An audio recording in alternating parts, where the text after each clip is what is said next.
Los conceptos vertidos en el siguiente programa son responsabilidad de nuestros invitados.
Buenos días, ¿qué tal? ¿Cómo están? Enorme placer saludarles, mis amigos y paisanos. Enorme, pero verdadero, enorme, grande, grandísimo. Es la satisfacción de poder estar con ustedes aquí precisamente para abordar los temas que son de nuestro interés, de todo el pueblo salvadoreño y que sin duda alguna siempre tratamos de traer a la discusión. Quiero decirles que justamente ahora mismo es un día especial, 29 de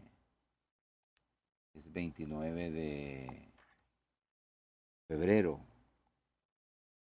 es el último día del segundo mes del año y pues al filo de las 5:30 de la tarde en el Teatro Nacional ha sido convocado Cadena Nacional de Radio y Televisión de parte del Tribunal Supremo Electoral para la entrega de las credenciales a la fórmula presidencial ganadora de las elecciones presidenciales del 4 de febrero de 2024. No sé si tenemos la convocatoria, producción, Cadena Nacional 29 de febrero 5 p.m. Puede seguir la transmisión en vivo a través de las redes sociales, ¿verdad? Y pues este evento será ahí precisamente en el Teatro Nacional. El Tribunal Supremo Electoral pues ha anunciado en su cuenta oficial que será al filo de las 5 de la tarde.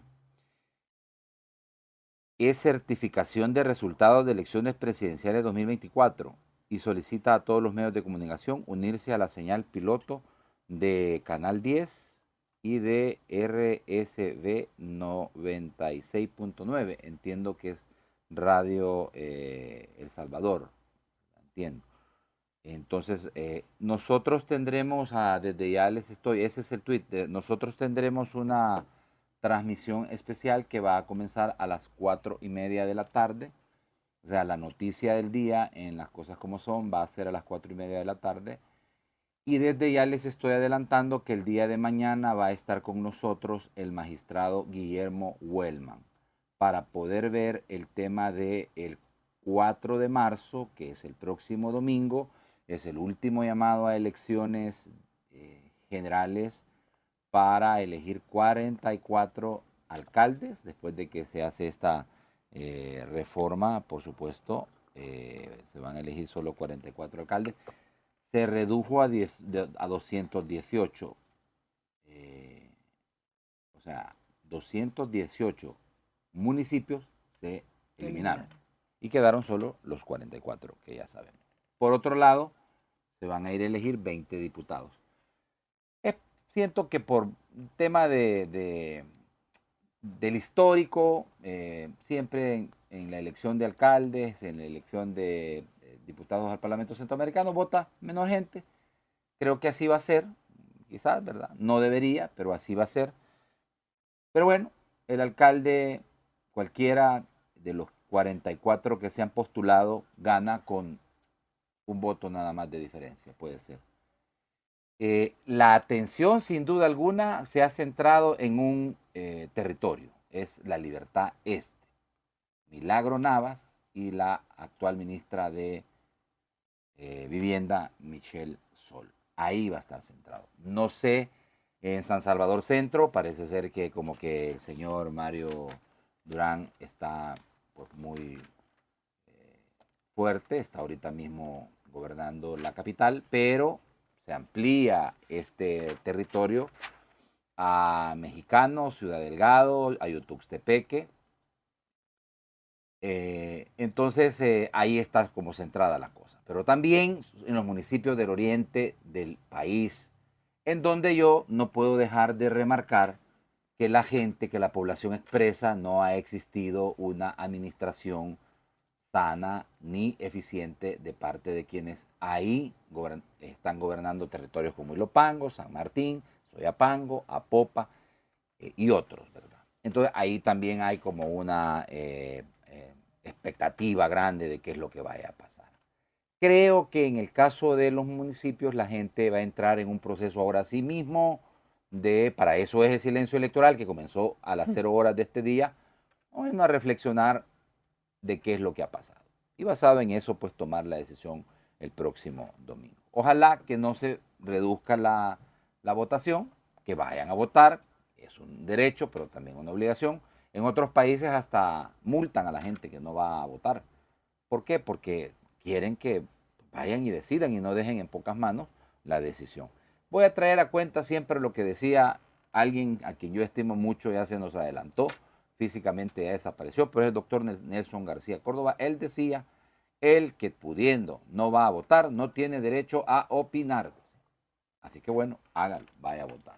Así que mañana nosotros estaremos haciendo las reflexiones sobre lo que pasó, sobre lo que se desarrolló y sobre lo que va a pasar el 4 de marzo con el magistrado Guillermo Huelman, a quien yo agradezco la confianza de poder venir a este programa para poder explicar precisamente todo lo que ha acontecido, todo lo que ha ocurrido, un día después de que se entreguen las credenciales a el ciudadano presidente Nayib Armando Bukele Ortiz y también, por supuesto, a su fórmula, el doctor Félix Ulloa. Con nosotros esta mañana la doctora Julia Evelyn Martínez, a quien siempre le doy la más cordial de las bienvenidas. Siempre bienvenida a este programa. Sus comentarios, sus opiniones, creo que abonan a la discusión de las ideas en el país. Y bueno, bienvenida. No, muchísimas gracias. Usted sabe que cuando me es posible siempre estoy aquí atendiendo su invitación y me alegra pues compartir con toda su audiencia que parece que cada vez va creciendo más y más. Así es que espero que tengamos una plática entretenida y provechosa. Mire, más que entretenida, quizás franca, provechosa. Ah, no, franca, eso sí usted ya sabe, eso sí ya sabe, que yo franca, y afortunadamente usted conoce cuál es mi estilo y mi personalidad, y bueno, espero, pero también un poco divertida, pues claro, no la hagamos tan aburrida. Tratando de hablar las cosas. Las cosas como son. Yo como me tomo al pie de la letra el título de su programa, y yo creo que también el lema de su periodismo es hablar las cosas como son, es decir, sin andarle dando tanta vuelta, ni tratar de esconderlas, ¿verdad? Así como debajo de la alfombra. Sí, bueno. ¿Por dónde comenzamos? Comencemos por el hecho de que,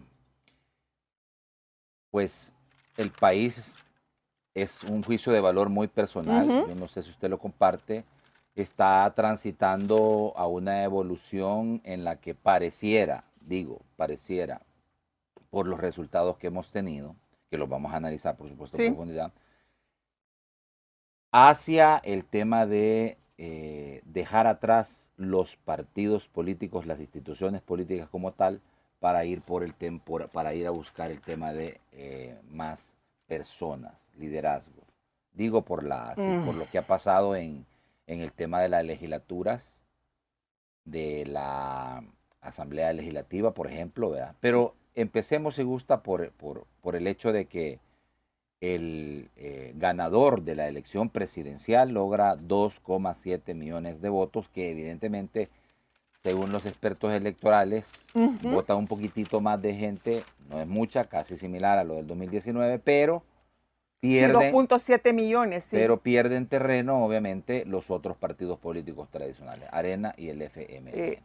Sí, pero recordemos que el padrón electoral, bueno, mire, yo primero no comparto esa visión que usted tiene, me decía, sobre que vamos evolucionando hacia dejar atrás como los partidos políticos tradicionales para llegar a las marcas, digamos, partidarias, para avanzar hacia una situación en la cual lo que importa son las personas y no las marcas partidarias. Y prueba de ello es que la segunda fuerza más votada es el FMLN. Y las personas, mucha gente del FMLN no votaron por la persona Chino Flores, sino que votaron por la marca FMLN. Entonces, no es cierto. Y luego Arena, que queda en tercer lugar, claro, bastante más lejos que el FMLN, pero si usted tiene ahí, entonces nuevamente tiene Nuevas Ideas, FMLN y Arena. Es decir, tiene la misma estructura partidaria, y los partidos que se presentaban como las opciones para refrescar la política, las opciones para hacer algo distinto y que podían dar a lo mejor esperanzas a las personas, de que las cosas realmente pudiéramos avanzar, pues simplemente han quedado prácticamente invisibilizados, relegados, y algunos, como por ejemplo Nuestro Tiempo, queda dañado de muerte. Pues o sea, ese partido va a tener que desaparecer, golpeado mortalmente. Y contra toda expectativa se salvan el FMLN y se salva Arena, ¿verdad? Entonces eso, es decir, no hay un cambio. Yo creo que a lo que vamos no es, yo no le llamaría una evolución hacia eso, sino que en mi opinión, muy personal, es que podemos debatirlo si le parece, pero en mi opinión a lo que vamos es hacia vamos a pasar del camino que llevábamos hacia una democracia, obviamente la democracia que teníamos y que surgió después de los acuerdos de paz de 1992, era una democracia imperfecta, defectuosa, ese es el término que usan los especialistas en ciencias políticas, pero teníamos como horizonte de sentido, es decir, como punto de llegada, queríamos llegar a una democracia plena. Obviamente que no existe en ninguna parte del mundo, por eso es una especie de utopía. Entonces, pero ahora hemos dado un giro de 180 grados, y en lugar de avanzar hacia una democracia como utopía, ahora avanzamos hacia una autocracia, ¿verdad? Dictadura le llaman algunos, pero el término exacto es a una autocracia perfecta. Y esto no es algo que, decir, en el cual está dominado. Ya no tenemos un bipartidismo, sino que ahora lo que vamos a tener es un unipartido, pues el unipartidismo. Y esto yo no me lo estoy inventando, sino que precisamente el vicepresidente electo, que no debería estar ahí, pero es electo porque es inconstitucional, ¿verdad? Lo manifestó en una entrevista que dio a un medio internacional, y él decía, si nosotros estamos desmontando la democracia y vamos a crear algo distinto que va a ser mejor que la democracia. Entonces, y lo reiteró el presidente Bukele cuando expresó, es que nosotros vamos hacia una democracia con partido único. Esa democracia con partido único no existe. Las supuestas democracias con partidos únicos se llaman autocracias. Entonces, para mí no es que vamos avanzando hacia la democracia plena, que al menos en mi opinión es hacia donde debería ir el país, pero parece que las personas o la mayor parte de los votantes salvadoreños, ¿verdad? La mayor parte de los votantes que asistieron a las urnas no quieren avanzar hacia una democracia, sino que quieren llegar a una autocracia. Eso es lo primero. Y lo segundo, Natán, mire, es cierto que el presidente Bukele gana con 2.7 millones de votos. Claro que creo que ha sido el presidente más votado en toda la historia reciente de El Salvador. Eso no se puede negar. Sin embargo, yo solo quiero recordar, para tener una visión completa y equilibrada, que el padrón electoral de las personas que estamos habilitadas para ir a votar es de 6.200.000 personas. Sí. Y entonces, ¿cuál fue el número de votantes? Pues fue 3.200.000 personas. Entonces fue casi la mitad, pues. Sí. La mitad, y de esa mitad, de esos 3.2 millones, él logra el 48%, ¿verdad? Que es, perdón, el 80% de los votos válidos.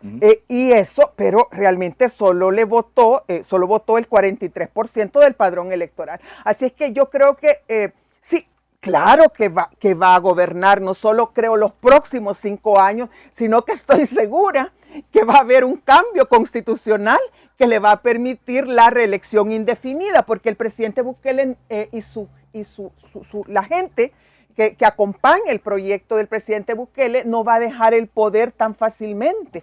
Está muy joven, pues como él dice, ¿qué voy a hacer después? Entonces, él quiere dedicar al menos los próximos 20 años de su vida, pues a ser el autócrata de El Salvador. Entonces, pues eso es lo que tenemos, pero no seamos yo eso le haría un llamado a toda la población, no solamente a los que siguen incondicionalmente al presidente Bukele y al partido Nuevas Ideas, sino que también a los que son críticos, ¿verdad?, a este modelo.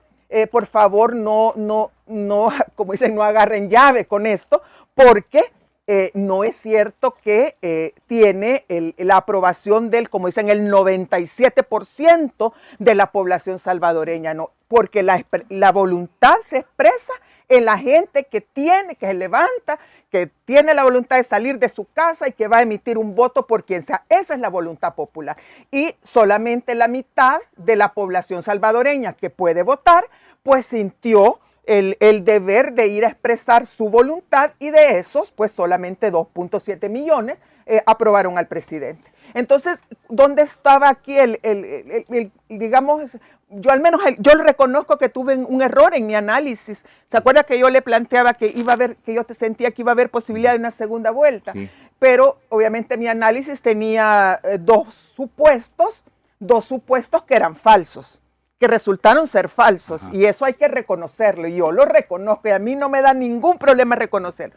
El primer supuesto, bueno, esto estaba basado en que las personas que generalmente son ese voto, esa mayoría silenciosa, que no llega a votar, porque siempre la participación electoral siempre ronda, esto no es nuevo, siempre ronda entre el 50-52% del padrón electoral, ¿verdad? Pero mi supuesto era, yo suponía que las personas que no salían a votar o que no salieron a votar en las últimas elecciones, se iban a volcar masivamente a las urnas para expresar su inconformidad, ¿verdad? O su deseo de que hubieran cambios. Eso me falló. Usted basó, perdone, doctor, entonces, usted basó el hecho de que podía existir una segunda vuelta en el escenario que planteaban las encuestas, que había un universo de personas que era bastante grande, ciertamente, que no había definido. No había definido, pero entonces no solo no habían definido, ¿sí?, sino que se decidieron por no votar, sí, por no llegar a las urnas. Es decir, hubieron casi 3 millones, 3 millones de personas que no salieron. Sí. Entonces a mí mi error fue ese, sí, primero. Ahora, basado en eso, quiero preguntarle una cosa, porque quiero adentrarme al debe pero yo quiero solo déjeme, porque si podemos debatir sobre esas dos condiciones. La segunda condición, el segundo supuesto que resultó ser falso, es que yo suponía que ¿cómo se llama? El tema económico, el tema de la economía, al no estar siendo abordado por la gestión del presidente Bukele en estos 5 años y que se había deteriorado el poder adquisitivo y se había aumentado la pobreza, que esos son datos verdaderos, que ese peso, o sea, que el peso de lo económico que no está resuelto, iba a llevar a la gente, no a los que no llegaron a votar, no solo que llegaran a votar, sino que muchos de los que son votantes recurrentes también expresaran ese malestar votando en contra del partido Nuevas Ideas. Pero también eso resultó falso, porque parece que las personas que llegaron a votar, bueno, ese es el mensaje que mandan las elecciones, llegaron a votar. El tema ¿cómo se llama? El tema del económico todavía, aunque es importante, pero no es tan importante como el tema de la seguridad ciudadana. Y la tercera cosa, perdonen, esto que yo no me esperaba, bueno, en el caso del presidente, no sé cuánto será, pero en el caso de las votaciones a la Asamblea Legislativa es el enorme las irregularidades, como le llaman, ¿verdad? Irregularidades que se dieron en el proceso de transmisión de datos, de conteo de votos y en las papeletas que aparecen ahí planchadas, las papeletas con el plumón. O sea, la gente le dice irregularidad, yo le llamo fraude.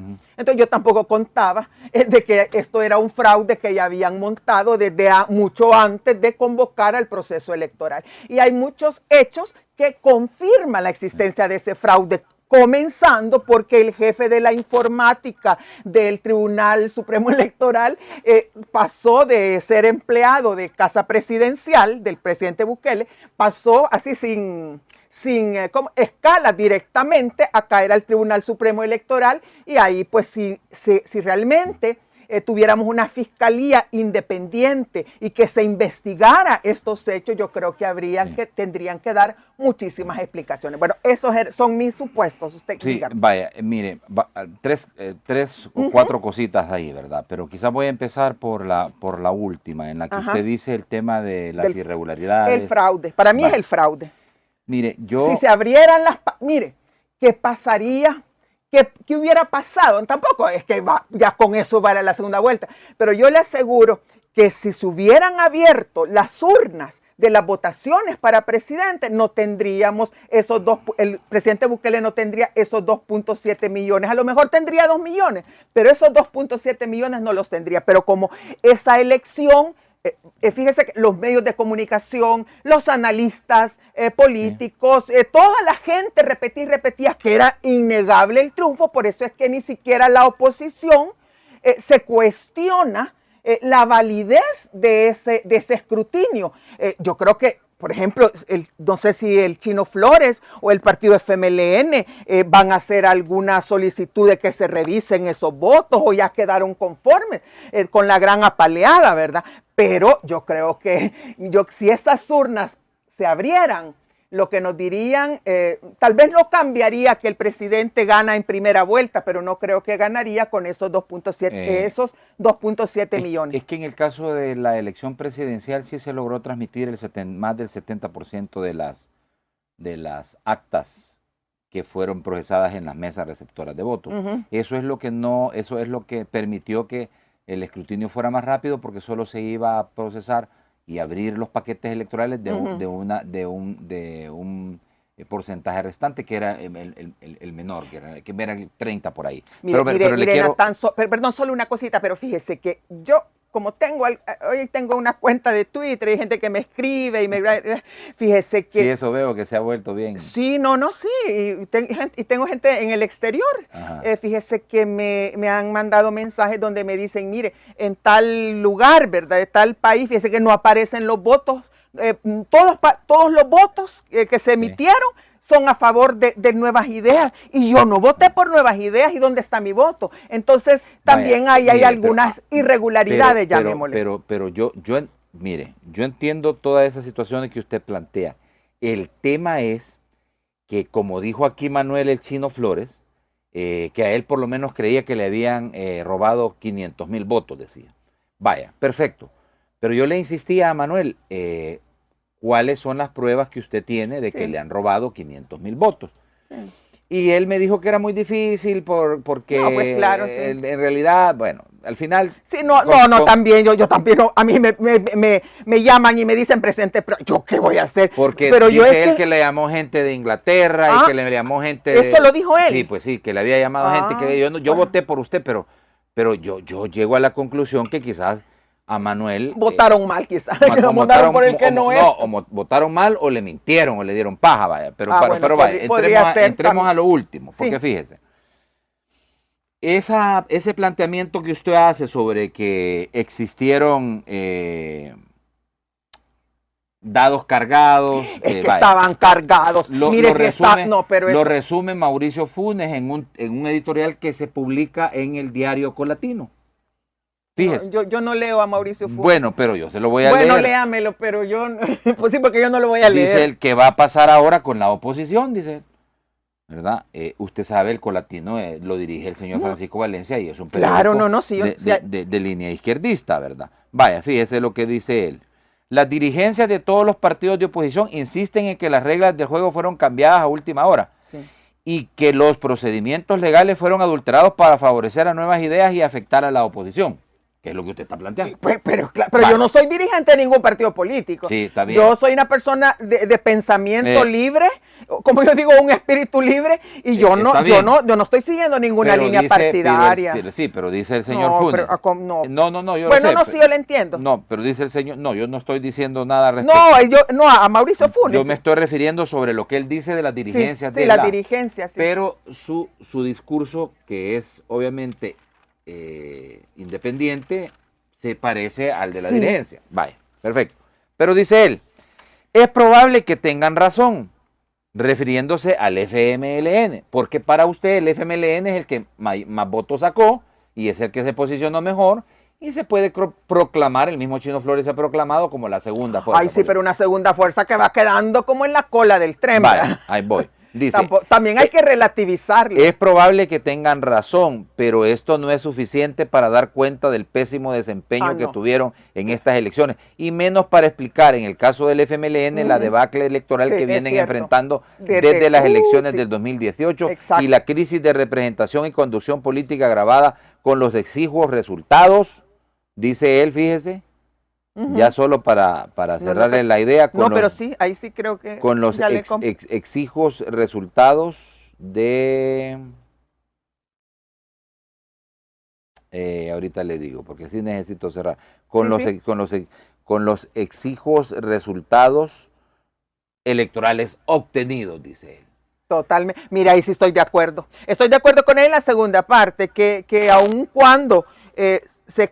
los dados estaban cargados a favor del partido oficialista, estaban desde el momento en que, desde el momento en que el 1 de mayo del año 2021, la Asamblea Legislativa, con esa mayoría de votos del Partido Nuevas Ideas, destituyó a los magistrados de la Sala de lo Constitucional y nombró, sin seguir el procedimiento que está establecido por ley, a otros magistrados que eran favorables al partido Nuevas Ideas y sobre todo a la reelección presidencial, y que el 12 de septiembre de ese mismo año, esta Sala de lo Constitucional, la sustituta, ¿verdad?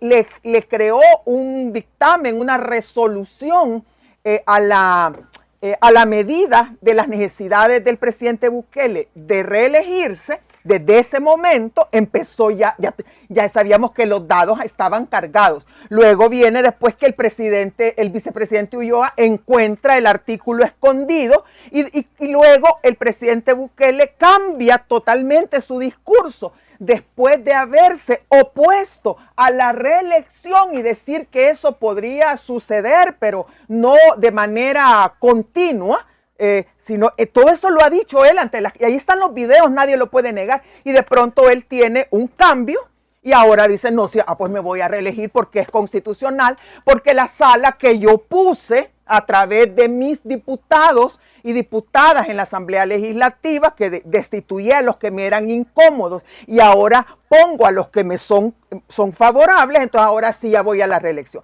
Entonces, desde ese momento los dados ya empiezan a cargarse, pero siguen durante todo el proceso, rompen, cambian las reglas electorales, un año, menos de un año de realizarse los comicios cuando eso estaba prohibido, pero lo cambiaron.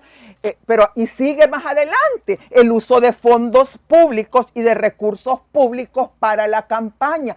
Esta gente irrespetó, el presidente Bukele y también los diputados y diputadas de Nuevas Ideas rompieron todas las prohibiciones, se saltaron las prohibiciones que el Código Electoral establece para que no se puede hacer campaña presidencial o campaña política o a un mes antes de las elecciones. Sí.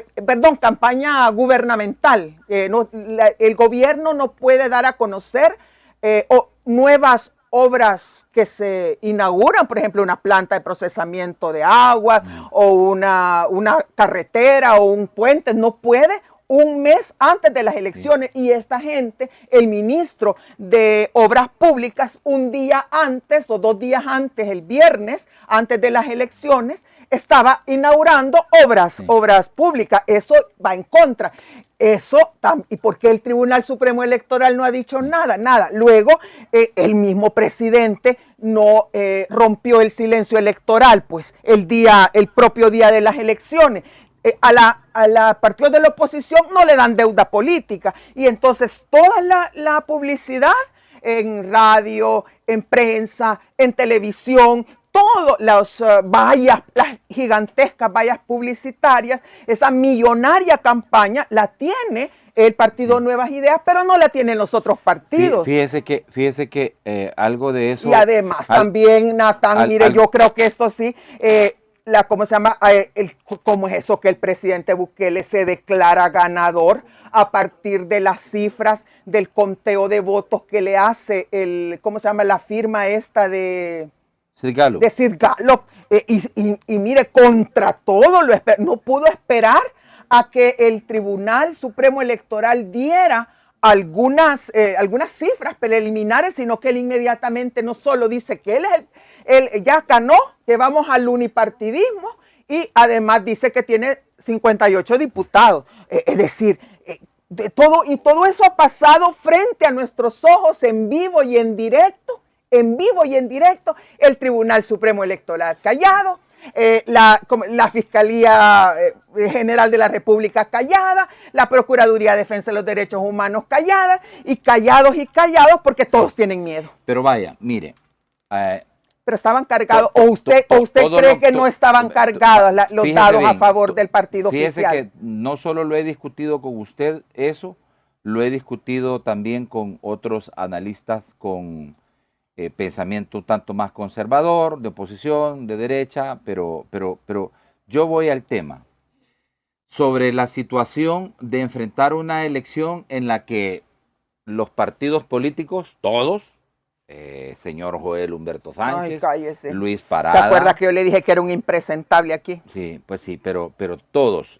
Es que Luis Parada, Manuel Chino Flores. No hacían uno. Todos ellos, pues sí, pero voy al tema. No, todos decidieron ir a esta elección. Desunidos, y no solo eso. Y además se presentaron. Aun cuando todos los días hablaban de que no les habían dado la deuda política, de que esto y lo otro. Y desaprovechaban los medios. Vaya, entonces, digo, ¿qué tan corresponsables son las dirigencias de los partidos políticos como lo plantea? Porque fíjese lo que dijo, y yo sé si tenemos a Carlos Araujo. Fíjese lo que dice Carlos Araujo.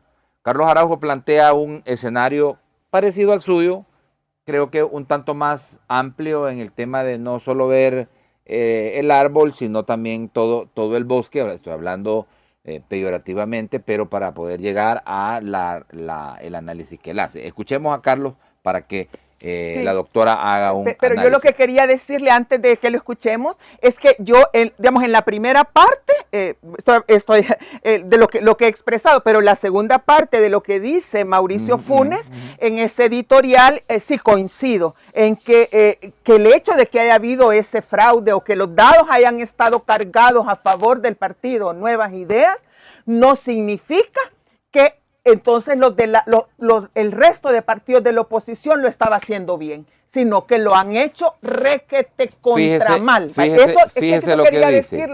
Fíjese lo que dice. Ahora, en las elecciones de febrero, el candidato presidencial del FMLN, Manuel Chino Flores, no alcanzó más de 204,000 votos. Sí, claro. Cantidad mucho menor a los 390,000 que obtuvo 5 años atrás Hugo Martínez. Sí. Estos resultados le colocan en una distanciada segunda posición frente a Bukele. No le digo que atrás, en el último, ¿cómo se llama?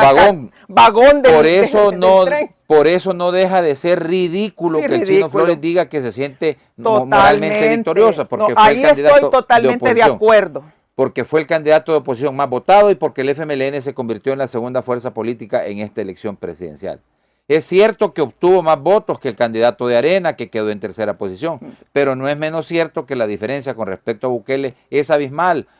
Más o menos 2,500,000 votos de diferencia, lo suficiente como para no andar cacareando una fingida victoria electoral. La reacción de la dirigencia feminista en estos resultados ha sido deplorable. Han señalado que el esfuerzo partidario hecho en esta contienda impidió que desapareciera como fuerza política cuando nadie dijo que eso ocurriría. Algunos que anticipábamos una holgada victoria de Bukele con o sin fraude, hablamos de que el FMLN sería aniquilado como fuerza de oposición, pero nunca dijimos que perdería su personería jurídica y por tanto su existencia legal. Advertimos su aniquilamiento como fuerza de oposición de izquierda con capacidad de incidir, con capacidad de incidir con eficacia en la vida política, con la capacidad de no incidir con eficacia en la vida política. Se es oposición no porque se maneje un discurso diferente al oficialismo, se es oposición cuando se cuenta con capacidad suficiente para revertir o al menos resistir aquellas políticas públicas de gobierno que afectan a la población y cuando se es además alternativa de poder para el pueblo, porque poder por la que el pueblo puede votar para contar con representación en el Estado. El FMLN no es ni lo uno ni lo otro. No solo volvió a perder las elecciones presidenciales en forma estrepitosa, sino que no cuenta con diputados en la Asamblea Legislativa.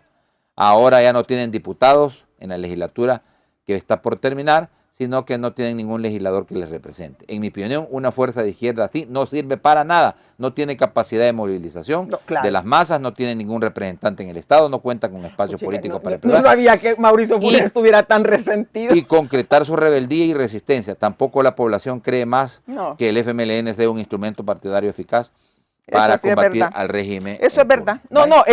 Esa última, esto que me acaba de leer, es totalmente cierto. Es que ninguno de los partidos políticos, ningún candidato, digamos, que podía hacer contrapeso y que hubiera motivado a esos 3 millones de personas que no asistieron a las urnas a llegar a asistir masivamente y votar, pudieron, ¿cómo se llama eso? Ilusionar a las personas. Mire, yo vi unas entrevistas que hizo este señor del Rincón de CNN, no sé cómo se llama, Fernando del Rincón. Mire, les hizo entrevistas a Joel, al Chino Flores. Al Chino, no sé si a Parada, ese no lo vi, pero mire, la entrevista que le hizo a Joel Sánchez realmente les daba pena, me dio pena ajena. Y lo mismo también la entrevista que dio en ese, por imagínense, era un escaparate mundial de donde se podía ver un liderazgo, pero no, mire, unas cuestiones tan básicas, unas cuestiones tan desfasadas de la realidad y la última fase de su campaña que se dedicó al TikTok a bailar y que el Chinese Flower y Chinese Flower y todo, y entonces decía, ay, híjole, pero no sé cómo se pudo caer tan bajo, pues, el Arena cómo pudo caer tan bajo con Joel. Y el FMLN cómo pudo también caer tan bajo con el Chino. Entonces, y Parada también no desaprovechó muchísimo. Yo vi algunas algunas, ¿cómo se llama? Algunas entrevistas que se le hicieron en medio de mucha cobertura, y mire, las desaprovechó para hablar de cosas que no venían al caso, pues, es decir, lástima, sí, lástima. Aquí quien terminó perdiendo fue el país. Voy al tema. Yo no descalifico ni desacredito ni resto importancia a los planteamientos que no, pero yo ya le dije cuáles eran mis hipótesis que resultaron ser falsas. Hay una cosa que yo quisiera platicar con usted, que es la siguiente, vaya.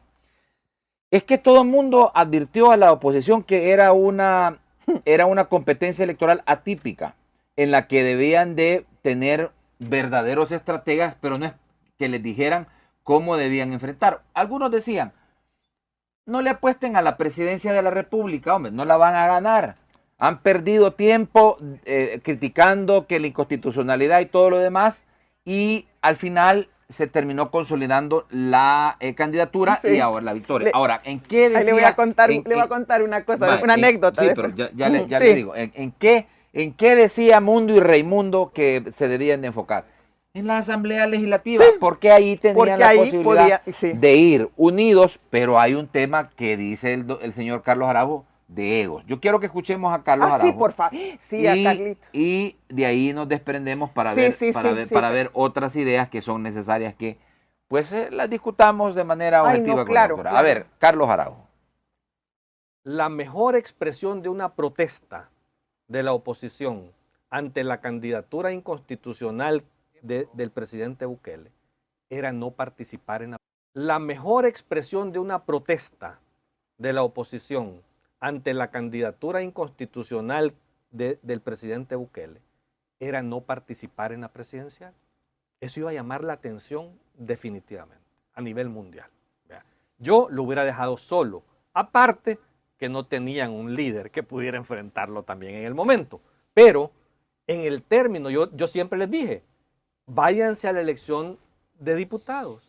Ahí está el asunto. Usted insistió en que era el nicho. Para mí, la estrategia tuvo que haber sido de unidad de la oposición ahí. Entonces fue mala la estrategia. No, definitivamente. O sea, pero también no solo es culpa de los partidos. Cuando yo te insisto ¿hay responsabilidad de los partidos? Sí, es un hecho de todos en ese tema de no unirse. Porque, ¿quiénes son la oposición? Te lo he dicho siempre. Arena, Frente, Nuestro Tiempo y Vamos. Ellos son la oposición. Pero no quisieron. No quería con no quería con estos dos. Así. O sea, pesaron más las estrategias individuales y posiblemente los orgullos que pensar en lo que podía beneficiar a la oposición. Y al final de cuentas, ahorita andan 3 juntos. ¿Por qué esos 3 no se juntaron? Si no querían al FMLN por un tema ideológico. Pero si eso hubiera pasado, sus resultados hubieran sido mejores. Pero como pesó más el afán de protagonismo, de los caudillismos, de los nichos particulares partidarios, ahí está el resultado. Esa es culpa de la oposición. Plantearse una malísima estrategia. Pero no todo es culpa de la oposición. Lo que ha pasado mayoritariamente ha sido creado e inducido por el gobierno y por Nueva Ideas.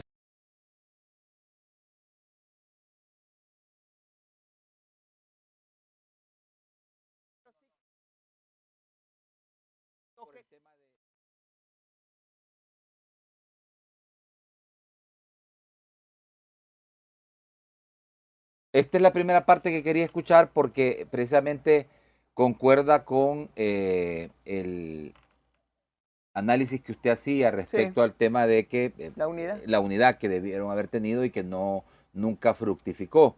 Por una sencilla razón, porque él establece el escenario que también establece Mauricio Funes y que usted también comparte. Vaya, totalmente. Entonces, pero yo quiero decirle que yo comparto el análisis de Carlos Araujo en la primera parte de lo que él señala. Bueno, primero que no es todo de la oposición, sino que los dados estaban cargados a favor de Nuevas Ideas, pero la mala estrategia. Fíjese que yo recuerdo, voy a contarle una anécdota no, sin decir nombres, solo un nombre, sí, el de Eugenio Chicas. Ese sí lo voy a decir, porque él es una persona como yo que da la cara y dice las cosas. pero las otras personas a lo mejor no. Fíjese que a mí me invitaron a una reunión, recuerdo que fue en la colonia Santa Elena, por cierto.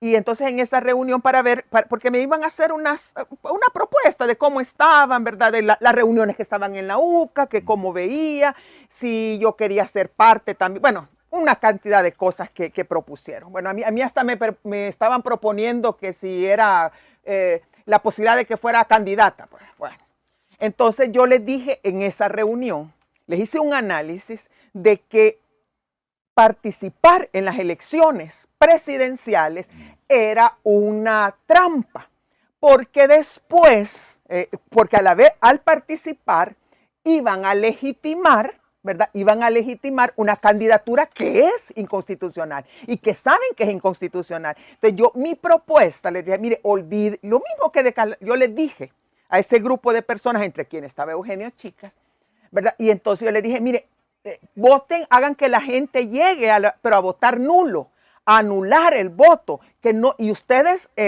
mundialmente preséntense como no podemos participar en un proceso, ¿verdad?, que es inconstitucional, porque entonces sería que le estamos dando legitimidad, ¿verdad? Eso. Entonces, y a algunas personas les parecía, a otras personas les parecía, inclusive les decía, mire, el voto nulo, el voto en blanco, eso puede tener un gran peso y puede demostrar lo que el sentir de esa mayoría silenciosa. Pero Eugenio Chicas dijo en ese momento, y que no me digas que no lo dijo, me dijo, no, pero sí, eso está bonito, pero eso es muy abstracto, me dijo. Eso ya parece el libro de José Saramago del ensayo de la lucidez. Me dice, esas son cosas que se oyen bien así, ¿verdad? Como de decir en una novela, ¿verdad? En una historia, pero en la realidad las cosas no son así. En la realidad tenemos que participar y él seguía insistiendo. Bueno, entonces la cosa es que me votó, porque algunas personas yo casi que las tenía ya convencidas, ¿verdad? Y entonces, pero no, él me votó todos los argumentos, dijo que había que participar y que todos estábamos, y que ya estaban avanzando las cosas hacia la candidatura única, ¿verdad? Y él seguía la candidatura única y que ya la otra semana la candidatura única. Bueno, dije, bueno, está bien, bueno, qué bien, yo les di muchas gracias por la invitación. O sea, en resumidas cuentas, a usted la invitan, pero yo les digo que no participen y no me hacen caso. Entonces, al contrario, creo que me empezaron a ver así como con desconfianza, pues, vaya. Entonces, pasan los días, luego viene ¿se acuerda usted del reportaje de Gabriel Labrador, del Faro, de donde se descubren todas esas, de todas esas reuniones y que después todos dicen que nunca han estado, que jamás, que ni saben de lo que es, y bueno, y se terminan por dividir y siguen adelante. Entonces, pero yo le quiero decir que sí hubimos personas que desde el principio les dijimos, porque yo lo dije, que era importante, para mí no era la candidatura única, le decía, no participen, porque eso es legitimar una elección que es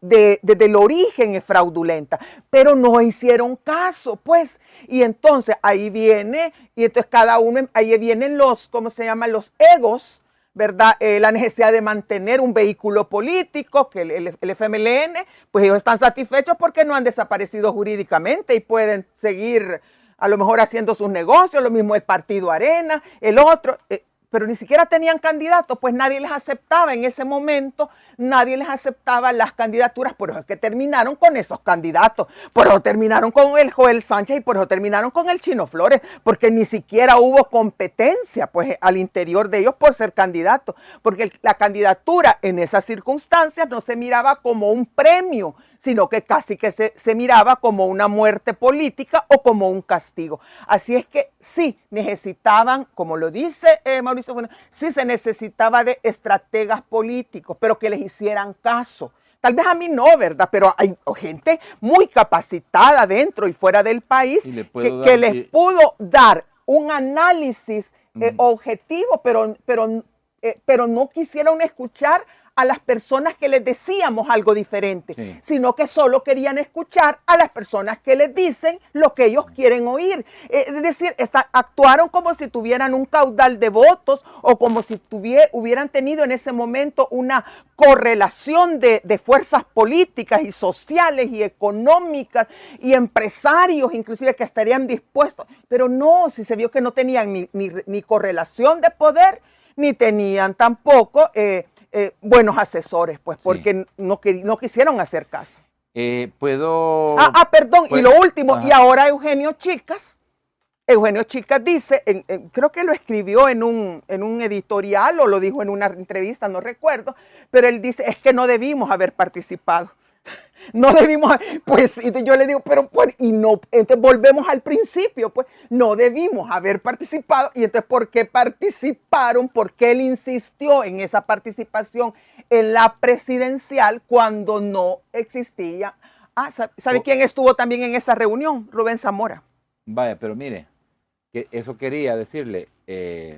Le voy a mencionar nombres y usted me dice si estuvieron en esa reunión. No, eso sí no lo puedo hacer. Yo pero sí estuvo Rubén Zamora y Eugenio Chicas. Sí. Vaya, Chicas fue el que insistió hasta la saciedad. Hasta la saciedad. Y ahora dice que no debían haber participado. Sí, pero el Chino Flores le respondió aquí en el programa a él precisamente porque le decía de que no participara, que renunciara y que mejor se unieran alrededor de una sola candidatura presidencial. Él lo dijo en muchos medios de comunicación. Sí. No sé si tenemos ese fragmento de el Chino Flores respondiéndole a Eugenio Chicas cuando le pedían que renunciara y todo lo demás. Si podemos lo escuchamos porque tengo nada más que afinar el lápiz en una cosa muy particular, que es el tema de el doctor Julio Olivo, porque el doctor Julio Olivo también firma la resolución de la victoria, de la legalidad de la victoria de la candidatura del presidente Bukele.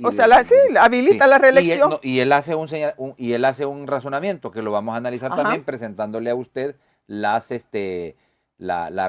fragmentos de la resolución a la que tuvimos acceso. Pero hay otra cosa más. Cuando se le consultó al doctor Julio Olivo, mire, pero y el tema del fraude y los paquetes electorales, él dice, bueno, yo no sé de dónde sacan eso. Lo que les puedo decir es de que los paquetes electorales nunca perdieron la cadena de custodia y están en tal lugar. Pero eso no es así. Mire, yo no sé qué le pasa a don Julio Olivo. O le llegaron al precio o realmente tiene miedo. No sé, pero él no es el Julio Olivo que hemos conocido en otras ocasiones y cuando tuvo una posición valiente, militante. Yo creo que siente él que nadie lo está respaldando o a lo mejor está esperando que lo reelijan en el Tribunal Supremo Electoral, que reelegirse como magistrado del Tribunal Supremo Electoral, porque no quiere regresar a la Universidad de El Salvador. El salario es más. El FMLN tendría derecho a un magistrado. Claro que lo tendría, porque es la segunda fuerza. Claro. A lo mejor a eso está jugando, pero yo no creo. Pero no concuerdo con nada. Mire, hay suficiente evidencia. Lo que pasa es que no se quiere reconocer. Pero escuchemos al doctor Julio Olivo, pues vaya, porque pero él, como le digo, le llegaron al precio o tiene demasiado miedo. Pero vamos a escuchar lo que dijo el doctor Julio Olivo. Escuchemos. Yo tengo informes incluso ya del retorno de paquetes electorales. Que ya los tiene todos. Se ha regado un rumor, acuérdense que aquí la rumorología, ustedes como periodistas creo que manejan esa parte, ¿verdad? Muchos rumores, los paquetes electorales, hoy informó incluso el jefe DOE, que ese ha sido nuestro programa, si quiere, más exitoso, ¿verdad? La DOE, las papeletas llegaron, los paquetes electorales llegaron a cada una de las 1.500, digamos 95 centros de votación que tenemos, y han retornado. Este día están retornando. Yo tengo informes incluso ya del retorno de paquetes electorales, por ejemplo, de todo el occidente del país. O sea, nos faltan básicamente solo 3 departamentos que retornen. Los paquetes, el rumor que anda es que han sido resguardados en una bodega, porque han sido resguardados en una bodega diferente a San Marcos, a la DOE de San Marcos. La explicación es sencilla. No caben ya esos paquetes ni podemos contaminar todo lo que está allá de paquetes electorales dispuestos para el segundo evento electoral. Recuerden que tenemos otra elección de consejos municipales y parlamentos centroamericanos. Entonces la DOE la estamos resguardando en San Marcos y se ha alquilado una nueva bodega, ¿verdad?, en donde se están resguardando los paquetes electorales que están retornando de los diferentes centros de votación del país. Así es de que hay tranquilidad, o sea, lo estoy planteando así, para que la población esté tranquila, porque esa bodega también no está al aire libre, ni nadie la custodia. Ahí está la fiscalía en toda la cadena de custodia, desde que viene del centro de votación hasta que llega a esa bodega que está arrendando el Tribunal Supremo Electoral. Yo no veo, doctora, al señor Olivo ni con miedo, pero no sé si le llegaron al precio. No sé, pero don Julio ¿Usted Olivo, cree que ha cambiado? Sí, claro, claro, y usted no nota un cambio de él. Mire, si es que, mire, yo a él lo comencé a ver de que el cambio desde el momento en que él decide abstenerse de inscribir en la inscripción de la candidatura de Nayib Bukele y de Félix Ulloa. ¿Por qué? Porque él dijo porque tenía miedo de que si él se oponía, que lo iban a meter preso. Pero una persona, perdone, pero que lleva sus principios hasta las últimas consecuencias, está dispuesto hasta llegar a la cárcel. Imagínese lo que hubiera significado eso a nivel internacional, a nivel mundial, de que encarcelan a un magistrado del Tribunal Supremo Electoral en El Salvador por oponerse a una candidatura que él sabía que es inconstitucional. Es que eso por más que, yo sé que aquí pero él lo dijo públicamente sin ningún empacho. ¿Qué dijo? Eso de que él firmaba porque si no lo iban a meter preso. Por eso, entonces es miedo, pero es que el miedo no es que vaya a estar ahí temblando o que vaya a estar, hoy tengo miedo. El miedo las personas lo pueden disfrazar de muchas maneras. Aquí en el país hay tantas personas que tienen tanto miedo y yo lo veo con muchos analistas que van desfilando y van rotando por los diferentes platós de televisión, que andan ahí, que quieren decir que si no están en las cámaras dicen una cosa. Así, ¿verdad? Sí, ¿verdad? Que eso aquí, y cuando ya aparecen las luces, cámaras, acción, entonces ya empiezan a decir cosas diferentes. Pero fíjese que yo veo que no es el caso de Carlos Araujo. No, Carlos Araujo, Carlos Araujo es el analista político que yo en este momento que más respeto. Yo a Carlos Araujo, inclusive, yo no lo conocía personalmente. Lo conocí hasta que tuve una incursión ahí en un panel de un canal de televisión. Lo conocí y mire, lo que durante el tiempo que lo traté, él, no sé, es una persona que está integrada en sí misma, pues no es que dice una cosa por un lado y que después dice otra, no, es una persona valiente, muy capaz en sus análisis y ¿cómo se llama? Y no representa intereses políticos, pues particulares. Yo a él lo respeto, pero hay un montón de otra gente que yo sí que le he perdido completamente el respeto y alguna gente que antes simplemente no respetaba, ahora la desprecio. Pues yo digo, ¿cómo se puede caer tan bajo? ¿Por el miedo o por el miedo en su integridad física o por el miedo de perder a lo mejor alguna consultoría o alguna plaza? Doctora, yo le quiero preguntar una cosa. ¿Usted se ha sentido perseguida por sus opiniones? ¿Perseguida? No. No. ¿Usted ha podido expresar sus opiniones? Yo siento, es que mire, yo en todas partes, bueno, usted lo... Entonces no puede ser el caso de lo de Olivo, doctora. Bueno, no sé, es que yo no soy, pues es que mis opiniones, porque usted pero que mis opiniones que a él le tiemblan las patillas y que por eso ya cambió de cómo era antes. Es que mire, pero no sí, bueno, yo sé cuál es mi, como le digo, cada uno sabe su lugar, pues, el que tienen en determinado momento en una coyuntura económica. Pero usted ha expresado sus ideas, sí, claro, su forma de pensar, y alguien le ha dicho, mire, usted ya no puede hacer eso. No, pero me han vetado de participar en ciertos espacios televisivos. ¿Como por ejemplo? No voy a decir que no. Vale, le voy a hacer una pregunta. Doctora, ay, Natán, mire, usted me conoce hace muchísimo tiempo. No, yo sé, pero le voy a hacer una pregunta. Vale. Le voy a hacer una pregunta. Pero ¿por qué sale del panel de los viernes que acostumbraba a ir en un canal de televisión? Usted sabe que se lo voy a contestar porque no he va. Mire, voy a hacer un contexto. porque usted me conoce, nosotros, Sí. yo considero que tenemos una amistad personal, ¿verdad? Ajá, No solo vale. mire, yo... Es que a mí me extrañó ya no verla en el canal 21. Ajá. Sí, mire, yo asisto a las entrevistas y también atiendo a periodistas que me abordan donde sea, ¿verdad? Para preguntarme sobre ciertos aspectos, ¿verdad? Inquietudes o hablar sobre ciertos temas. Yo asisto, pero siempre que me permitan expresarme con libertad y que respeten también mi manera de expresarme, porque yo soy así. Claro. Yo soy así. Claro. Yo tengo una personalidad y una forma de ser, ¿verdad? Intensa, dicen algunos. Sí, intensa. Algunas veces levanto la voz histriónica, me dicen otros, lo que sea.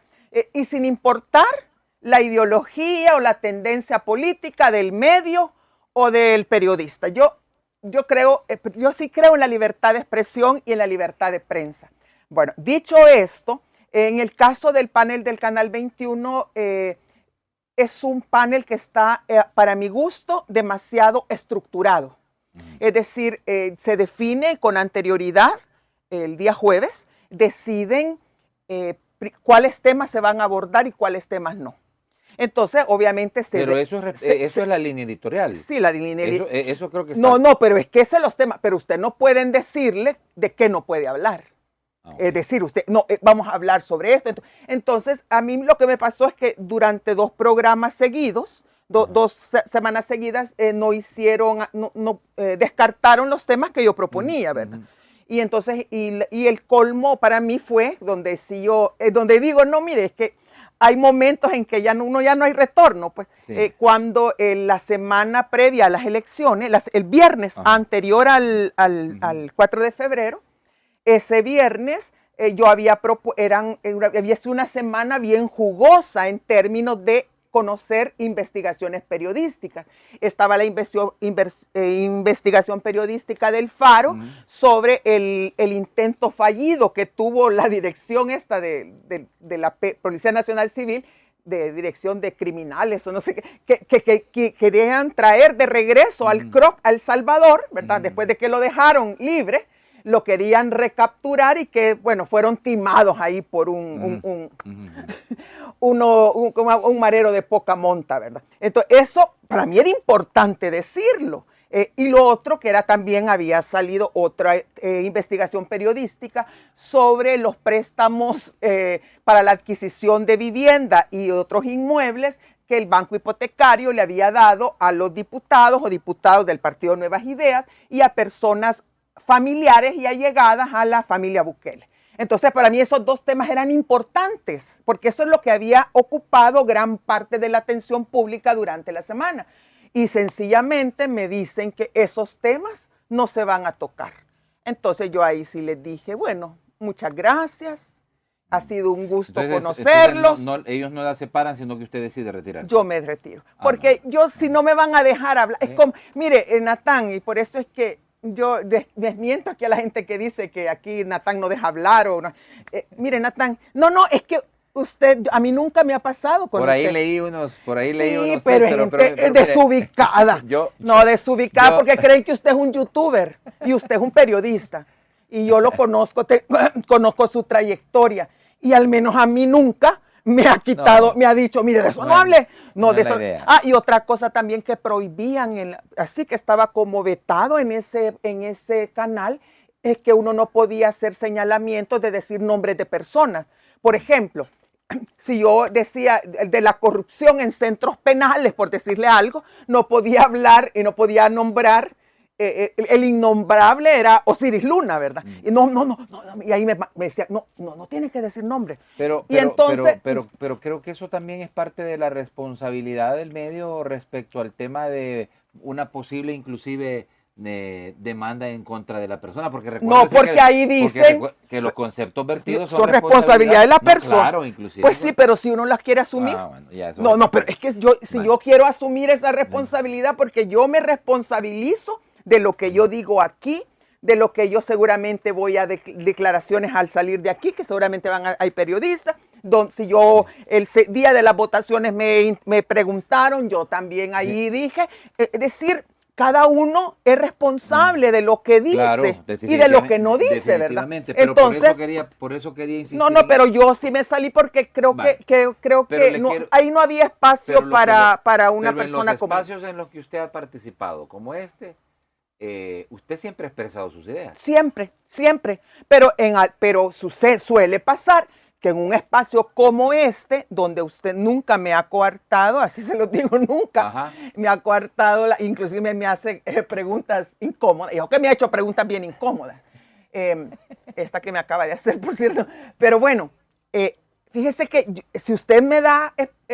¿cómo se llama? Me da espacio de expresarme libremente. Obviamente yo trato de ser respetuosa y responsable en la medida de mis posibilidades, ¿verdad? Pero siempre, por eso le quería hacer la siguiente pregunta. No siempre lo logro, pero vaya, yo vuelvo a venir. Voy y sigo viniendo. Pero si yo voy a un lugar, digamos, a un X canal de televisión o a una programa de radio donde yo me expreso libremente y todo, pues ahí suceden dos cosas. Si yo me expreso libremente y veo que lo que hacen es que, no es que me digan cállese, sino que simplemente no me vuelven a invitar. Sí, pero vaya, pero está bien, doctora, pero ahí es lo que le quería preguntar, porque yo insisto, usted participa regularmente expresando y externando sus ideas, su forma de pensar, su forma de entender la realidad, y siempre lo ha hecho libremente. Siempre. Sí. Siempre. Y al lugar a donde no le permiten expresar. Ya no llego. Ya no llega. Yo ya no llego. Pero bueno, ahí voy al tema. Entonces, yo siempre digo, de mejores lugares me han sacado. Doctora, ¿eso no es libertad de expresión? Sí, es libertad de expresión. Pero eso no ocurre en las dictaduras. Es que no estoy hablando, pero yo no soy una persona que tenga la capacidad de influir. Es que usted comenzó diciéndome que íbamos rumbo a... no, sí, vamos a una autocracia. Mire, dictadura que se llama autocracia, dice usted. No, es que realmente es una... Sí, pero va a ser una forma de dictadura. Lo que pasa es que, digamos, las dictaduras se van construyendo poco a poco. Okay. Es decir, eso me lo enseñó... ¿cómo se llama? Carlos Araujo, y le agradezco eso. El síndrome de la rana hervida. El síndrome de la rana hervida consiste en que los cambios, digamos, de un modelo político a otro modelo político no suceden bruscamente, porque me dice él, es como que si intentan echar una rana a una agua caliente que está hirviendo, inmediatamente la rana salta y se da cuenta de lo que está pasando. Pero si la rana está ahí en la olla y empieza la agua así como tibiecita y poco a poco la siguen calentando, llega un momento en que las ranas se terminan muriendo porque están hervidas y ni cuenta se dieron. Entonces así se construyen las dictaduras, como las ranas en una olla. Es decir, primero empiezan a quitar unos derechos, después otros derechos, después otro, el otro y el otro, hasta que llega un momento que es al final, que es donde ya se va de frente contra la libertad de expresión, aún de personas como yo, que somos personas insignificantes. Pero que en este momento no está pasando. No, a mí no, entonces para nada. Estamos hablando de lo que usted dice. De lo que puede pasar, pero mire, pero hay personas que han tenido que salir del país, y otras, por ejemplo, el tema le voy a dar el caso de Lucrecia Landaverde, de la doctora Lucrecia Landaverde, que la están amenazando y le están impidiendo, incluso en un canal de televisión, no voy a decir su nombre, ella ya tenía pactada ¿cómo se llama? Una entrevista para hablar sobre la autopsia y el caso del señor Mason, que ella lo está siguiendo en nombre de la familia. Fíjese que ya lo tenía pactado y todo, y se lo suspendieron. ¿Y por qué se la suspendieron? Porque no querían hablar de eso. ¿Y por qué? Porque la línea editorial, o porque el gobierno, porque Casa Presidencial, y ahorita la están amenazando, incluso la están amenazando de muerte y que se calle, y obviamente ella no se va a callar. Pero hay otras personas que digamos que no tienen el temple tanto, pero sabemos que, recuerda que Berta María de León se tuvo que ir para México, y hay otros periodistas que también han tenido que salir. Y han ido otros que han sido señalados de corrupción, que se han pedido a pedir. Claro, y no hay, mire, allá en Nicaragua, mire, en Nicaragua, así que ahí van a hacer algo así como una logia, la logia mayor de corruptos de Centroamérica. La semana pasada llegó el expresidente Martinelli de Panamá, también llegó a refugiarse. Me imagino que Mauricio Funes ha de ser algún club, ¿verdad? Y se sientan ahí a tomar el té y a jugar dominó. Y a jugar dominó. Bueno, vamos a la pausa. Nos extendimos, era necesario. Próxima salida de Envío Guatemex, 7 de marzo. Ya sabe que se cobra por la medida de la caja, no por el peso. Ahí están los números de teléfono, por favor, mis amigos paisanos, para que puedan ustedes preferir este servicio, que yo lo recomiendo porque yo verdaderamente les digo, los testimonios de quienes lo han utilizado dan cuenta de que honradez, responsabilidad y sobre todo inmediatez en entregar sus paquetes, sus encomiendas a los hermanos salvadoreños aquí en El Salvador. Recuerde que Envío Guatemex es una empresa 100% salvadoreña y que está sirviéndole también a los hermanos centroamericanos, guatemaltecos, hondureños y a nuestros hermanos de México. Bueno, también recordarte que si te encuentras en la Bahía de San Francisco, California, y buscas un lugar con comida casera Salvamec preparada en un momento, pues visita a nuestros buenos amigos de la calle de la Santaneca de la Mission, en la calle Mission cerca de la 24. Y estamos en temporada de impuestos income taxes, declare sus impuestos income taxes. Y también Sunset Travel le ayuda a obtener su número ITIN. Llame antes y haga su cita a los teléfonos que aparecen en pantalla para que pueda usted ser atendida de manera personalizada en Sunset Travel. Sunset Travel, agencia de multiservicios, está en Los Ángeles, California. Como ya saben ustedes también, pueden obtener con ellos boletos económicos de avión. Pero por favor, llame antes y haga su cita para que lo atiendan personalizadamente a los teléfonos que están apareciendo ahí en pantalla, o visita su sitio web Sunset Travel, travel con doble T, _taxes.com. Les dejo el código QR de Evolution para que puedan accesar a los servicios. Y si vienes para El Salvador a la votación de 3 de marzo, apúrate para que puedas rentar tu vehículo o cualquier necesidad que tengas. Y también si vienes a las vacaciones de Semana Santa, háganlo con antelación, por favor, para que ustedes puedan tener su vehículo, ya sea para la ciudad, para la montaña o para ir a la playa, ¿verdad, mis amigos paisanos? Recuerda, Regresa Seguro es un programa de seguros especial para nuestros hermanos salvadoreños en el exterior que desean asegurar sus bienes o personas en El Salvador. Son una firma de seguros desde hace 44 años. Aseguran propiedades, casas, vehículos, familias desde donde te encuentres. Incluso puedes adquirir un seguro de vida donde te encuentres y proteger a los tuyos sin importar tu estatus migratorio. También puedes contratar tu asistencia Salvador del Mundo, la cual te puede proporcionar vehículo en alquiler a precio preferencial, estadía de emergencia en hotel, taxi, motorista asignado, grúa, cerrajería, abogado, médico y diferentes privilegios, solo por contar con el seguro Regresa Seguro. Contáctalos, por favor, ahí el teléfono que aparece en pantalla. Ya regresamos, no nos cambien.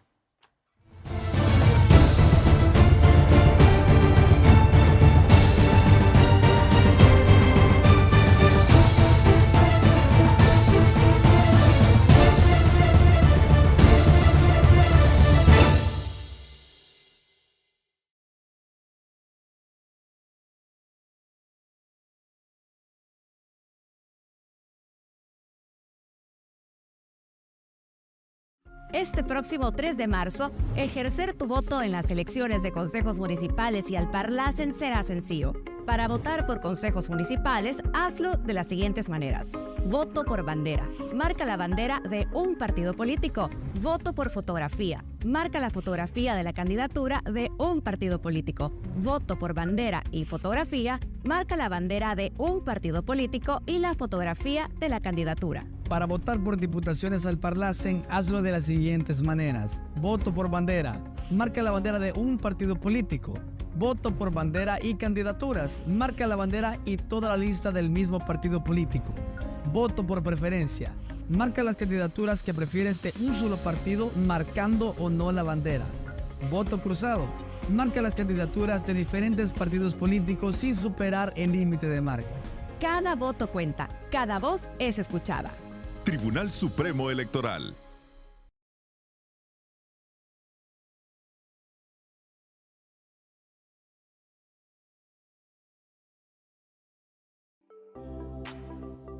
Atención, atención. ¿Estás pensando comprar un terreno? Pues ya no busques más. Lotificación Lucio Luis Turcios en el kilómetro 94 de la carretera panamericana en Mercedes Umaña, departamento de Usulután, es tu mejor oportunidad para adquirir tu propiedad. ¿Qué esperas? Llama ya al 6980-9622 para que reserves el tuyo. Ya quedan pocos lotes disponibles. Lotificación Lucio Luis Turcios cuenta con accesos completamente pavimentados y abastecimiento de agua 100% garantizado las 24 horas del día. Y lo más importante, a un costado de la carretera panamericana en una zona de importante desarrollo y plusvalía. No pierdas tu tiempo y llama ya al 6980-9622 y no te quedes sin tu lote en Lotificación Lucio Luis Turcios.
Muy bien, mis amigos, ya está la promoción de verano con Look Dental Clinic.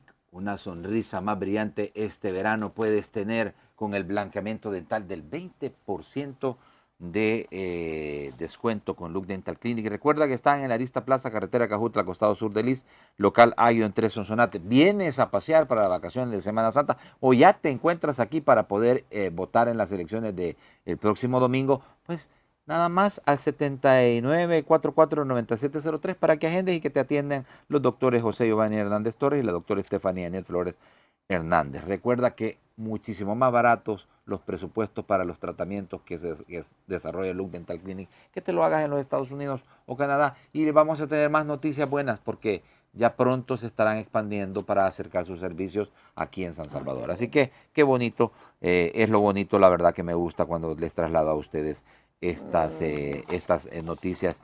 Y bueno, para los que todavía quieren ir a celebrar a la casa de André, vea, el Día del Amor, la Amistad, no se lo pierdan, ¿verdad? Puede ir a disfrutar del rico menú de restaurante de la casa de André con sus cortes de carne americano, postres y más. Un lugar para eventos especiales, ahí están los números para que reserven o puede pedir a domicilio, ubicado en Las Brumas, Quinta San Antonio 110, Panchimalco. Abajito del mirador y buena comida. La verdad que yo ya fui, fuimos y está rico todo. ¿Me lo recomiendas? Sí, claro, por supuesto que lo recomiendo. Y el clima bien rico también. Iré y le diré que soy amiga suya. Así como. Para que me hagan un descuento. O le cobran más caro. O me cobran más caro y me sacan, pero bueno. Bueno, doctora, ¿qué decir de los retos que se deben de asumir a partir de este momento? En la materia que es su especialidad, economía, que es la economía. Sí. No, mire, porque hay una cosa que es cierta, solo permítame planteárselo. Claro. Usted me dijo al principio del programa que usted se había equivocado acerca del error. En plantear esa hipótesis. En plantear la hipótesis de que se podía movilizar aquel universo de personas que estaba indecisa. Y afectadas por la crisis económica. Y afectada por la crisis económica, pero no. Ahora, está claro, porque fíjese que yo escuché muchos testimonios de personas que decían, no, es que como no solventaron el problema más sentido, que era la seguridad, pero sí debo de reconocer que hay una aspiración ahora mismo porque el problema de la economía se resuelva. Y yo pues quisiera que usted planteara por qué pasa eso. Mire, lo que está sucediendo es que, bueno, yo le dije que yo había fallado en la hipótesis de que las personas iban a decir que, bueno, ya tenemos la seguridad, pero queremos, este gobierno no ha hecho nada por la economía, pero la hipótesis correcta, eso resultó ser falso. Entonces, porque las personas más bien tienen otro planteamiento, digamos otra perspectiva. Si el presidente Bukele resolvió el problema de la seguridad, que era tan complejo sobre todo y complicado, ¿verdad? Si resolvió eso, entonces en el siguiente periodo va a resolver el problema de la economía, que no es tan difícil ni es tan acuciante como el problema de la seguridad. Entonces ese es el voto de confianza que le han dado. Entonces, que el gran reto de esta segunda gestión del presidente Bukele, y que la haga en esta, que no la vaya a dejar para la tercera ni para la cuarta, sino que para esta es realmente empezar a crear condiciones para, primero, una recuperación del poder adquisitivo de las familias, y eso tiene implicaciones como la reducción de la pobreza, ¿verdad? La reducción del gran, enorme desempleo que hay, o empleo en el sector informal. Necesita empezar a crear esas condiciones para mejorar capacidad adquisitiva de las familias, y necesita también, por otra parte, sentar bases de un nuevo proyecto de desarrollo económico para el país. Es decir, El Salvador debe alejarse de este modelo económico que se ha tenido en los últimos 30 años, porque incluso el FMLN continuó con el mismo proyecto de Arena basado en inversiones en maquila, en exenciones de impuestos. Las maquilas se van a cualquier inconveniente que tengan en la demanda, se van inmediatamente, dejan a la gente empleada, que también está basada en la creación de más de establecimientos del sector comercio y del sector servicios, y el descuido de la agricultura. Entonces, el gobierno ahora tiene que enfocarse, si es que tiene voluntad de hacer un cambio en el modelo económico, tiene que enfocarse entonces en mejorar las condiciones de la demanda interna a través del poder adquisitivo de las familias, y también tiene que enfocarse en crear como nuevos motores para el crecimiento económico, pasar de las maquilas, de las remesas, y pasar también del sector de comercio y de los servicios, que tiene que pasar a recuperar el aparato productivo, lo que se llaman los sectores reales de la economía, como por ejemplo el sector de la agricultura, el sector de la agroindustria, donde debería de haber una complementariedad, e incluso el sector de la producción de manufacturas, aunque sea de bajo valor agregado, pero tiene que recuperar eso. Pero también el otro gran tema, que es cómo concilia también la recuperación económica con no seguir agudizando la crisis ambiental que vive El Salvador. El Banco Interamericano de Desarrollo acaba de publicar un informe en donde le advierten al gobierno de El Salvador, en realidad a la sociedad salvadoreña en su conjunto, de que la economía salvadoreña no crece de manera suficiente, o que hay pérdidas en la producción debido a los efectos climáticos adversos, y esto es porque no se está dando atención al problema del estrés hídrico, al problema de la ampliación de la pérdida de cosechas en la agricultura, sobre todo en los municipios del corredor seco, y también porque se está como llevando a cabo un proceso de urbanización bastante desordenada, donde los permisos ambientales se dan, como yo lo ponía, no sé, ahí en un texto, los dan como que fueran calendarios, ¿verdad?, de candidatos en tiempo de elecciones. Es decir, el Ministerio del Medio Ambiente tiene que recuperar el rol de ente rector de la sostenibilidad de los bienes naturales en el país, y ver cómo se logra equilibrar el crecimiento económico con la sostenibilidad ambiental. Sí. Entonces son muchos, pero él lo puede hacer, y el presidente lo puede hacer porque va a tener a toda la Asamblea Legislativa a su favor. Es decir, él no tiene que andar negociando con partidos políticos, no tiene que andar negociando con empresarios o con gremiales empresariales, que ahorita las tiene totalmente alineadas a su favor. Entonces, si él realmente quiere hacer una transformación productiva en El Salvador y una mejora en las condiciones de la demanda interna, es decir, de la capacidad de las personas que tengan de demandar y consumir, él lo puede hacer. Ahora, si no lo hace, es porque seguramente tiene otros proyectos. Disculpe, desde su punto de vista, seguimos en el modelo neoliberal. Neoliberal, sí. Sí.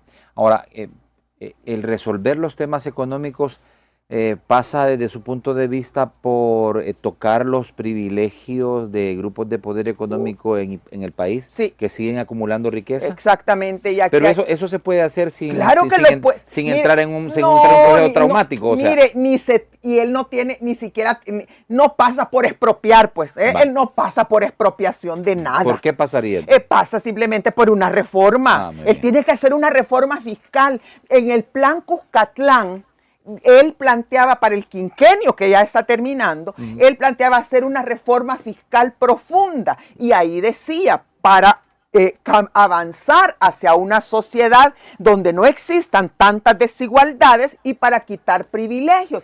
Mire, bueno, yo esto lo repito hasta la saciedad y no va a ser esta la excepción. En El Salvador anualmente en concepto de exenciones fiscales, es decir, impuestos que el gobierno no le cobra a las empresas de ciertos sectores como la maquila, como el turismo, etcétera, y etcétera, hay 650 millones de dólares que el gobierno deja de percibir. Muy bien. Entonces, ahí, bueno, que paguen los impuestos y eso ahí es quitar privilegios y que empiecen a competir en las mismas condiciones que compiten otros sectores empresariales. Ahora, sí, hay un reconocimiento de su parte de que se ha logrado una mayor recaudación fiscal. Sí, eso sí. Tratando de combatir la ilusión. Definitivamente, sí, eso negarlo ya sería ser. No, yo como le digo, yo no soy de oposición. Pero sí. Mire, eso y una cosa que yo también celebro que lo hayan realizado es el tema de la facturación electrónica.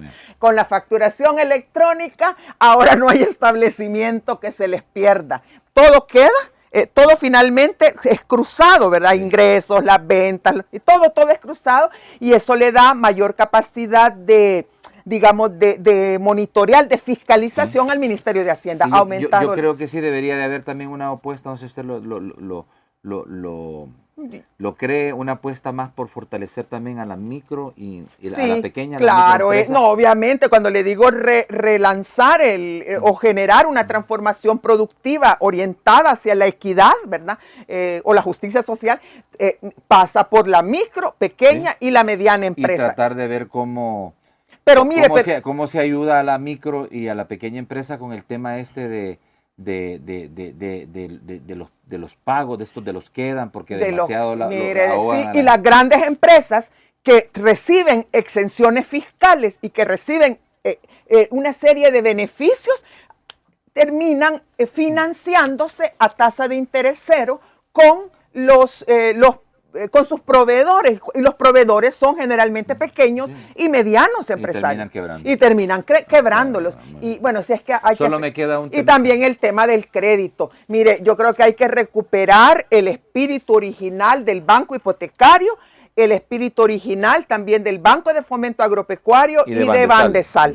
Tienen que recuperarse y orientarse realmente hacia la micro, pequeña y mediana empresa. Y yo sé que pues sí, que es bien fácil, digamos, con la gente de mayores recursos, de mayores ingresos, es fácil darle un crédito, pues un crédito de consumo, un crédito para comprar una vivienda, porque la recuperación va a ser rápida. Pero entonces ahí es donde necesitamos que pongan gente capaz y operativa y que tenga experiencia en el tema del financiamiento a este sector productivo para que las cosas puedan funcionar como son. Pero tiene que ser gente experta.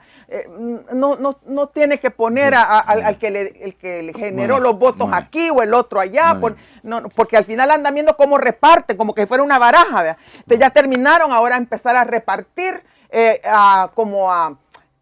a resarcir, ¿verdad? Los favores que se le han hecho durante la campaña. No, eso tiene que haber nuevamente, tendría que haber un planteamiento de meritocracia. Voy rápido a la pausa porque me queda una pregunta nada más, que es el tema de cómo analiza usted en lo que terminó Arena, 2 diputados, pero pareciera ser que sí perdió una gran cantidad de votos, al igual que el FMLN. Sí. Más que el FMLN. Entonces, eso es lo único que quisiera que para terminar. Con eso terminamos. Sí. Gracias. Bueno, las noticias buenas siempre llegan tempranito, ¿verdad? Unicenter, Mueblería y Expo. Somos una mueblería local con gran inventario en salas, comedores, recámaras, electrónica, línea blanca en general. Que, bueno, esto es lo más importante. Mire usted, puede comprar usted allá en las 2 tiendas que tienen ellos en Texas, ¿verdad?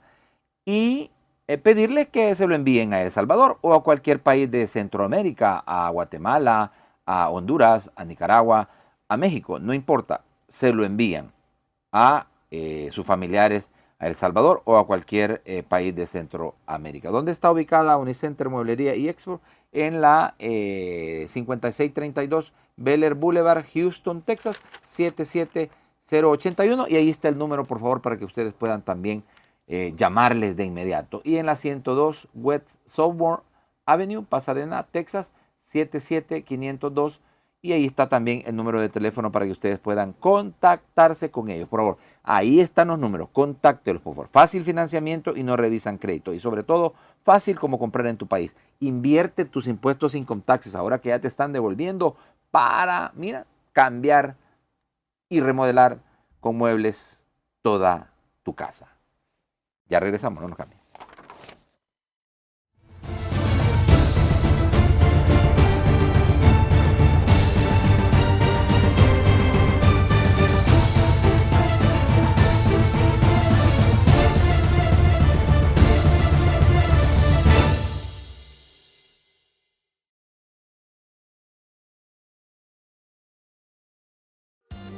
Este 3 de marzo, tú tienes el poder de decidir tu futuro. Con tu voto, eliges a los líderes que transformarán tu distrito, tu comunidad. El Tribunal Supremo Electoral respeta la decisión del pueblo.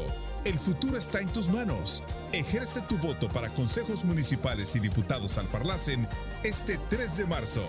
Cada voto cuenta. Cada voz es escuchada. Tribunal Supremo Electoral. Unicenter USA, te entregamos en El Salvador, Guatemala, Honduras, Nicaragua y México, desde una licuadora hasta motocicletas. Tenemos financiamiento disponible, entrega gratis y sobre todo, todo en tu idioma. También somos una mueblería local donde puedes encontrar lo que necesites para que tu hogar sea el lugar perfecto para estar. Tenemos salas, comedores, colchones, recámaras, electrodomésticos y más. Recuerda, Unicenter USA, fácil como compras en tu país. ¿Eres salvadoreño y vives en Estados Unidos? Seguramente has necesitado en algún momento un trámite legal dentro de El Salvador. Somos Expertise, una firma legal con la suficiente experiencia para acompañarte en tus procesos legales como donaciones o compraventa de inmuebles, divorcios por mutuo consentimiento o por separación por 1 o más años, poderes, permisos de salida del país de menores o para emisión de pasaportes, testamentos, rectificaciones de partida de nacimiento, escrituras de identidad, juicios pendientes, levantamiento de restricciones migratorias, partición de inmuebles, entre otros. Recuerda, somos la Expertise, tu firma legal en El Salvador de confianza.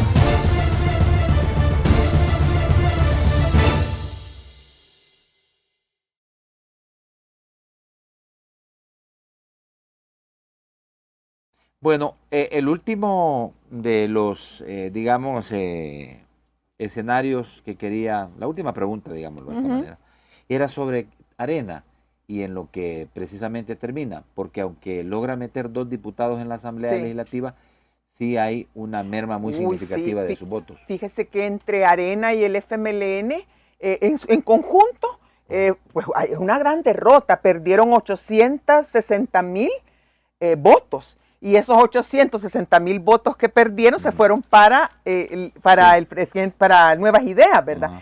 Y según yo tengo entendido, la disminución en los votos del FMLN fue del 6.25% y la disminución en los votos de Arena fue de 5.44%. Inclusive el FMLN perdió más votos que los que perdió, en términos porcentuales, digamos, en términos porcentuales de los que había tenido en la última elección. Entonces, ¿Y a qué obedecería esto? Han perdido atractivo como alternativa. Digo, después de ganar 4 elecciones, los dos han perdido. Después de tener un piso de más de 1.200.000 votos, llegar a tener 37 diputados en la Asamblea. Es que yo creo que ya no representan a ningún sector importante de la población. Por ejemplo, Arena siempre se había declarado una fuerza de derecha, y de derecha inclusive casi una derecha conservadora, muy extrema, ¿verdad? Contra todo lo que sonara a derechos sexuales y reproductivos, contra lo que todas esas cosas. Y el FMLN tenía una agenda, yo diría hasta cierto, aunque una cosa era lo que decía y otra cosa es lo que hacía, pero tenía un discurso bastante, digamos, revolucionario, socialista, ¿verdad? Y todo. Pero entonces, eso a mucha gente, sobre todo, digamos, profesionales, estudiantes, universitarios y todo, le llamaba la atención porque entonces había un proyecto como de izquierda y un proyecto de derecha, ¿verdad? Y entonces había una cierta ideología, ciertos principios que decían la gente, no, yo me identifico aquí, yo me identifico allá, ¿verdad? Pero ahora todo eso se ha perdido. Ya no sabemos realmente en qué se diferencia Arena del FMLN.